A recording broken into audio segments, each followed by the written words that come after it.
Hello there. In this series, I intend to review both recently published books and older films that relate to their subject matter. For this first review, I read Paul Newman's memoir, which is titled Paul Newman, The Extraordinary Life of an Ordinary Man. You may be surprised to see this new memoir from this legendary actor who died in 2008, but there's an easy explanation. Starting in 1986, Paul Newman sat for interviews with a screenwriter friend, which remained locked up in a box and discovered by his daughters and published on October 18th, 2022. Paul Newman was born in 1924 in my home state of Ohio, in Shaker Heights to be precise. That's a suburb of Cleveland. He lived with his father, a man of Jewish descent, and the co-owner of a sporting goods store, and his mother, a Gentile immigrant from Slovakia, and an older brother, Arthur, in their three-story home. Paul is pretty critical of his parents, but childhood in the 1930s sounds idyllic, especially if you can afford a live-in maid and vacations in Maine. Reviewing books makes me hungry, so I got this nice salad dressing. It's Newman's Own. It has Paul Newman's face on it, and 100% of the profits go to help children. So I think I'll add some to this salad.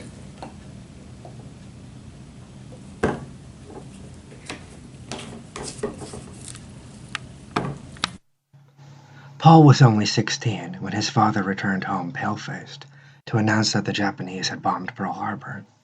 After graduation, Paul enlisted in the U.S. Navy and worked as an aviation radio man. This memoir includes quotes from his Navy buddies who describe his struggles in gunnery school. In one exercise, each plane had a towed sleeve which he was to shoot, but Paul's color-coded bullets apparently missed every time. Luckily, the bullets from a neighboring gunner had hit his sleeve, and his crewmates lied and said they were Paul's. Newman also describes an unpleasant experiment where he and a crewmate were dropped into the Pacific Ocean and rescued by a submarine.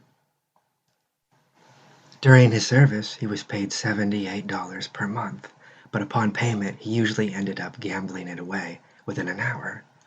His CVE deployed to the city of Saipan weeks after the important battle was over, and there they were elated to learn of the atom bomb and of Japan's surrender.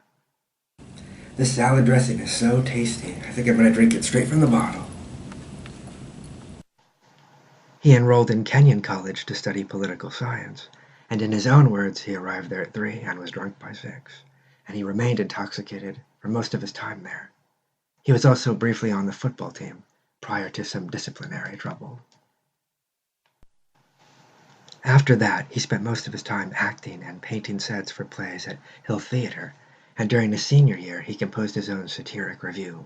He also started the only student-run business by striking a deal with another laundry business who did most of the work, and he named it Newman's Laundry. He was invited to the Belfry Players in Wisconsin, and there he met another aspiring actress named Jackie Whitty, and they were married a few months later. He later worked at the Woodstock Players of Illinois and on a sheep farm, but his father's illness and death brought them home. They sold the store to a golf range, and Paul worked there for a bit. Then they moved to another Cleveland suburb named Bedford, where their son Scott was born. Then Paul applied for Yale School of Drama and was accepted, and moved the family to Connecticut. He studied at Yale for about 8 months, was signed to a talent agency, attended casting calls, moved to Staten Island, and joined an acting study group, but only got a few small roles. He was introduced to the director of the Broadway production Picnic, and there he met a beautiful young actress named Joanne Woodward. They danced together, and he felt very aroused by her, and ultimately they had an affair. This Broadway success got him Hollywood's attention, and he moved to California to star in a Bible movie called The Silver Chalice, which he and audiences disliked. He moved back to New York and was cast in a TV drama called The Battler. This got him the attention of Bob Wise, who was set to direct the Rocky Graciano biography picture, Somebody Up There Likes Me, and he was fortunate enough to get to meet Graciano himself and observe the man's accent and gait. And that brings us to the film review, Somebody Up There Likes Me. The film Somebody Up There Likes Me premiered on July 3, 1956. It is based on the autobiography of the real-life boxer Rocky Graziano and was directed by Robert Wise. It was originally set to star James Dean, but after his death, it became Paul Newman's first starring role. 1956. What year is it again? In Eastside, New York, a boy named Rocco Barbella is beat up by his father, who is a failed fighter. Flash forward to young adulthood, and he is part of a gang committing creative acts of robbery. He is arrested, and his disrespectful tone earns him increasingly harsh sentences, ultimately solitary confinement on Rikers Island. After release from prison, he is drafted into the army for World War II. He knocks out 2 of his commanding officers and flees home. He seeks just $10 and voluntarily enters a boxing match under the name Rocky Graziano after the Italian wine. He proves to be a natural fighter and gets a manager named Irvin Cohen.